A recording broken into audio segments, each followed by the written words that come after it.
الرحیم۔ شروع اللہ کے نام سے جو بڑا مہربان نہایت رحم کرنے والا ہے۔ السلام علیکم ناظرین، welcome to my YouTube channel Hadia voice کے ساتھ۔ پیارے دوستو، صحابی رسول صلی اللہ علیہ وآلہ وسلم حضرت سلیمان فارسی رضی اللہ تعالی عنہ بیان کرتے ہیں کہ آپ صلی اللہ علیہ وآلہ وسلم نے فرمایا کہ رمضان المبارک کا ابتدائی حصہ رحمت، درمیانی حصہ مغفرت اور آخری حصہ آتش دوزخ سے نجات ہے۔ یہ بابرکت اور باسعادت مہینہ اللہ تبارک تعالیٰ کی جانب سے امت مسلمیہ کے لیے عظیم نعمتوں میں سے ایک نعمت ہے۔ حضرت ابو مسعود رضی اللہ تعالی عنہ سے روایت ہے کہ آپ صلی اللہ علیہ وآلہ وسلم نے فرمایا، اگر لوگوں کو رمضان المبارک کی رحمتوں اور برکتوں کا علم ہو جائے تو میری امت تمنا کرتی کہ پورا سال رمضان المبارک ہی رہے۔ معروف کیا ابو لیث سمرقندی رحمت اللہ علیہ اپنی کتاب تنبیہ غافلین میں حضرت ابن عباس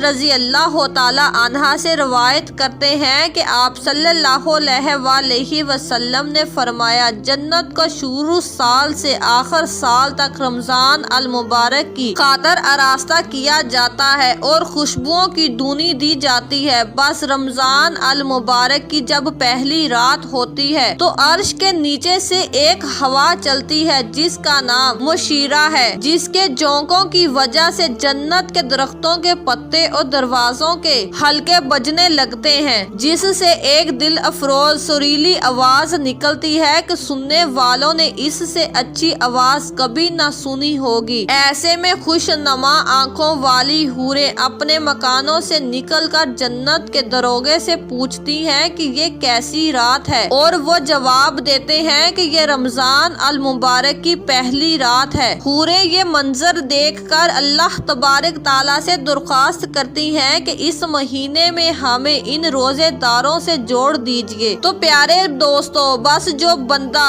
رمضان المبارک کے روزے رکھتا ہے اسے خوش نما آنکھوں والی دو حوروں کے ساتھ جوڑ دیا جاتا ہے۔ حضرت ابو ہریرہ رضی اللہ تعالی عنہ سے روایت ہے کہ آپ صلی اللہ علیہ وآلہ وسلم نے فرمایا کہ میری امت کو 5 چیزیں رمضان المبارک میں خاص طور پر دی گئی ہیں جو پہلی امتوں کو نہیں ملی۔ ایک یہ کہ ان کے منہ کی بو اللہ تبارک تعالیٰ کے نزدیک مشک سے زیادہ پسندیدہ ہے۔ دوسری یہ کہ فرشتے ان روزے داروں کے لیے افطار کے وقت تک دعا کرتے رہتے ہیں۔ تیسری یہ کہ رمضان المبارک میں سرکش شیاطین قید کر لیے جاتے ہیں۔ چوتھی یہ کہ جنت ہر روزے دار کے لیے سجائی جاتی ہے۔ پھر اللہ تبارک تعالیٰ ارشاد فرماتا ہے کہ قریب ہے میرے نیک بندے دنیا کی مشقتیں اپنے اوپر سے پھینک کر تیری طرف آئیں۔ اور پانچویں یہ کہ رمضان المبارک کی آخری رات میں روزے داروں کی مغفرت کی جاتی ہے۔ پیارے دوستو، روزہ فرض عبادت ہے جس کے بارے میں اللہ تبارک تعالیٰ نے قرآن پاک میں فرمایا ہے کہ اے ایمان والو، تم پر روزہ فرض کیا گیا ہے جس طرح تم سے پہلی امتوں پر فرض کیا گیا تھا، تاکہ تم منتہی اور پرہیزگار بن جاؤ۔ یعنی روزے کا اصل مقصد منتہی اور پرہیزگار بننا ہے، جس کے بارے میں اللہ تبارک تعالیٰ فرماتے ہیں، جو تقوی اختیار کرتے ہیں تو ہم ان پر آسمان اور زمین کی برکتوں کے دروازے کھول دیتے ہیں۔ امیر المومنین حضرت عمر فاروق رضی اللہ تعالی عنہ نے حضرت کعب بن حبار رضی اللہ تعالی عنہ سے سوال کیا کہ تقوی کیا ہے؟ انہوں نے فرمایا کہ کیا آپ کبھی کانٹوں بھرے راستے پر چلے ہیں؟ حضرت عمر رضی اللہ تعالی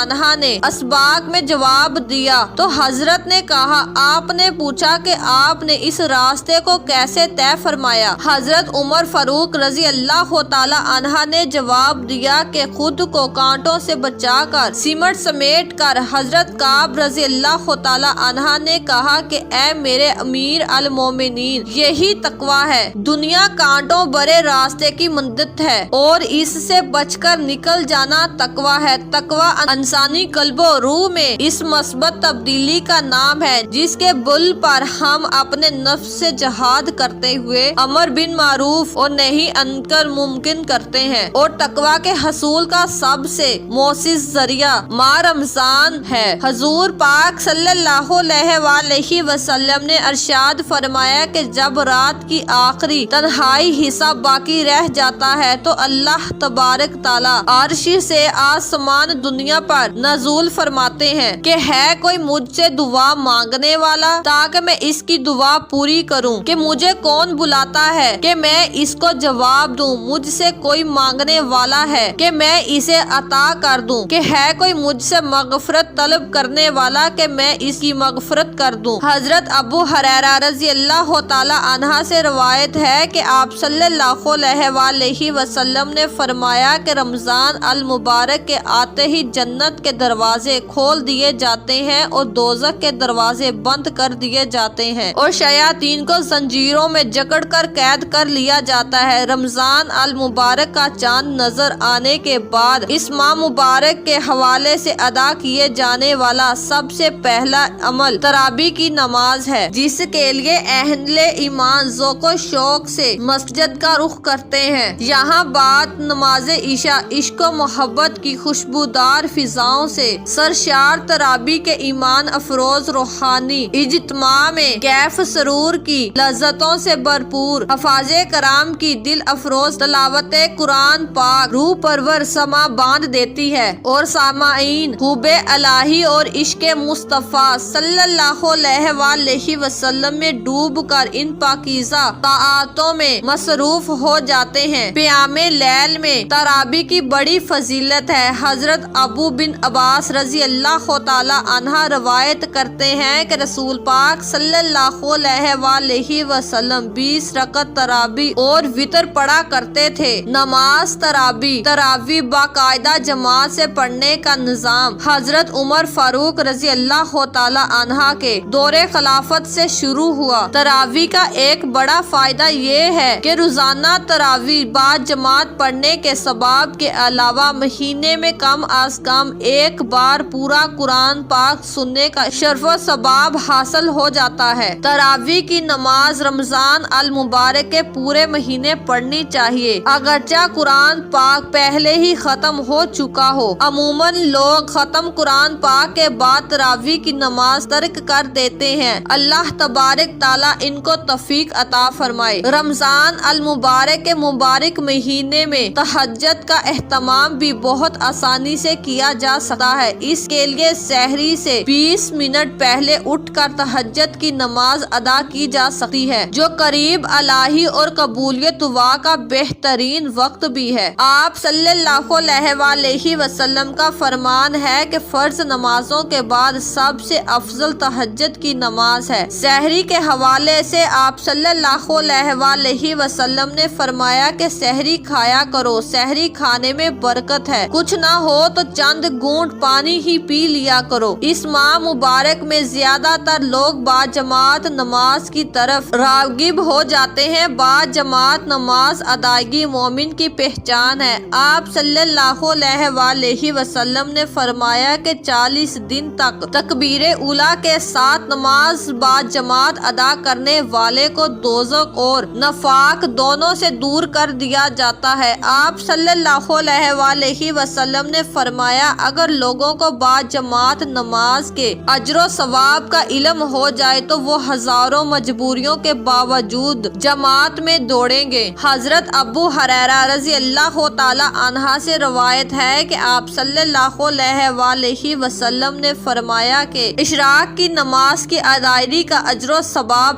ایک عمرے کی ادائیگی کے برابر ہے۔ طلوع آفتاب کے کم از کم 12 منٹ کے بعد اشراق کی نماز کا وقت ہو جاتا ہے۔ شاشت کی نماز مستحق ہے۔ شاشت کی نماز زوال کے وقت سے پہلے تک ادا کی جا سکتی ہے۔ حضرت عائشہ رضی اللہ تعالی عنہا فرماتی ہیں کہ آپ صلی اللہ علیہ وآلہ وسلم شاشت کی 4 رکعت نماز ادا فرماتے تھے۔ حضرت ابو ہریرہ رضی اللہ تعالی عنہ سے روایت ہے کہ آپ صلی اللہ علیہ وسلم نے فرمایا، جس نے شاشت کی نماز کا اہتمام کیا اس کے سارے گناہ معاف کر دیے جاتے ہیں، چاہے وہ کثرت میں سمندر کی جاگوں کے برابر ہی کیوں نہ ہو۔ رمضان المبارک کے نماز مغرب کے بعد 6 رکعت نفل نماز کو بھی اپنا معمول بنا لیں۔ یہ نماز اوابین کہلاتی ہے۔ دوپہر کے آرام کو طیلولہ کہتے ہیں۔ آپ علیہ السلام کا فرمان ہے کہ تہجد اور سحری میں جلدی اٹھنے کے لیے دن میں طیلولہ سے مدد لیا کرو۔ آپ علیہ السلام خود بھی آرام فرمایا کرتے تھے۔ رمضان المبارک میں ایک خاص طور پر دفاتر اور فیکٹریوں کے اوقات کم ہو جاتے ہیں، لہٰذا ظہر کی نماز کے بعد تھوڑی دیر آرام کرنے سے رات کو جاگنے میں مدد مل سکتی ہے۔ سحری میں تاخیر اور افطاری جلد کرنا سنت موقدہ ہے۔ آپ علیہ السلام کا عمر بھر یہ معمول رہا ہے کہ آپ صلی اللہ علیہ وسلم سحری میں تاخیر اور افطاری جلدی فرماتے۔ آپ صلی اللہ علیہ وسلم کا ایک اور فرمان ہے کہ اللہ تبارک تعالیٰ کو اپنے بندے میں سب سے زیادہ پسند وہ ہے جو روزہ افطار کرنے میں جلدی کرتے ہیں۔ حضرت سلیمان بن عمر سے روایت کرتے ہیں کہ آپ صلی اللہ علیہ وسلم نے فرمایا، جب تم میں سے کوئی شخص افطار کرے تو اسے چاہیے کہ کھجور سے افطار کرے، کیونکہ اس میں برکت ہے، اور اگر کھجور نہ ہو تو پانی سے افطار کریں کیونکہ وہ پاک ہے۔ روزے داروں کو افطار کروانے کی بڑی فضیلت ہے۔ آپ صلی اللہ علیہ وسلم کا ارشاد ہے کہ جو شخص کسی روزے دار کو افطار کروائے گا اسے روزے دار کے برابر ہی ثواب ملے گا۔ زکوٰۃ کی ادائیگی ہر حسب حیثیت پر فرض ہے، اور اس کی ادائیگی کا بہترین افضل وقت ماہ رمضان ہے، جہاں پر فرض عبادت کا ثواب 70 گنا زیادہ کر دیا جاتا ہے۔ آپ صلی اللہ علیہ وسلم نے فرمایا، جس شخص کو اللہ تبارک تعالیٰ نے مال دیا اور پھر اس نے زکوٰۃ ادا نہیں کی تو خود اس کا یہ مال قیامت کے دن زریلے سانپ کی شکل اختیار کر لے گا، اس کے گلے کا توق بن جائے گا اور اس کے جبڑوں کو یہ سانپ پکڑ کر کہے گا کہ میں تیرا مال ہوں، میں تیرا خزانہ ہوں۔ یاد رہے، زکوٰۃ کے پہلے حقدار غریب رشتہ دار ہیں، پھر پڑوسی، دوست اور جان پہچان کے وہ لوگ جو شرم کے باعث دوسروں کے آگے ہاتھ نہیں پھیلاتے۔ ایسے لوگوں کی عزت نفس کو تکلیف دیے بغیر ان کی مدد کرنا بے حد اجر و ثواب کا باعث ہے۔ زکوٰۃ دراصل مال کا میل کچیل ہے اور اپنے مال کو پاک صاف کرنا ہر حسب حیثیت پر فرض ہے، لیکن زکوٰۃ کے علاوہ بھی اللہ تبارک تعالیٰ کی راہ میں فیاضی سے خرچ کرنا نماز کے بعد سب سے بڑی عبادت ہے۔ لہٰذا رمضان المبارک میں دل کھول کر ضرورت مندوں کی مدد کریں اور زیادہ سے زیادہ صدقہ خیرات کریں۔ ایسے سخی لوگوں کو اللہ تبارک تعالیٰ بے حساب دیتا ہے۔ غرض یہ کہ اس ماہ رمضان میں جس قدر نیکیاں سمیٹ سکتے ہیں سمیٹ لیجئے۔ حقوق العباد پر خصوصی توجہ دیں۔ ماہ رمضان میں اپنے ملازمین اور گھریلو نوکروں چاکروں کی اوقات کار میں کمی کر دیں اور ان کے ساتھ نرم رویہ رکھیں، شفقت اور رحم دلی کیجئے۔ اللہ تبارک تعالیٰ کی نافرمانی سے بچیں۔ رمضان المبارک میں قرآن پاک سننے کی رمضان وہ مہینہ ہے۔ رمضان المبارک میں قرآن فہمی کی عادت ترجمے اور تفصیل کے ساتھ پڑھیں۔ اللہ تبارک تعالیٰ قرآن پاک میں فرماتا ہے کہ رمضان وہ مہینہ ہے کہ جس میں ہم نے قرآن پاک کو نازل کیا، یہ کتاب منتقیوں کے لیے ہدایت ہے۔ حضرت ابو ہریرہ رضی اللہ تعالیٰ عنہ سے روایت ہے کہ آپ صلی اللہ علیہ وسلم نے فرمایا کہ جتنے ہی روزے دار ہیں جنہیں بھوک و پیاس کے سوا کچھ نہیں ملتا، اور کتنے ہی راتوں کو نماز پڑھنے والے ہیں جنہیں اپنی نمازوں سے رات جگہ کے سوا اور کچھ حاصل نہیں ہوتا۔ رمضان المبارک کا مہینہ ایک بار پھر اپنی تمام تر رحمتوں اور برکتوں کے ساتھ آیا ہے۔ ان قیمتی ساعتوں کو قیمت جانیے۔ کون جانے کہ اگلے سال یہ بے شمار فضیلت والے انمول دن نصیب ہوں گے بھی یا نہیں۔ ان مقدس دنوں کے ایک ایک لمحے کو قیمتی جانے اور عاجزی اور انکساری کے ساتھ اپنے سروں کو اللہ تبارک تعالیٰ کے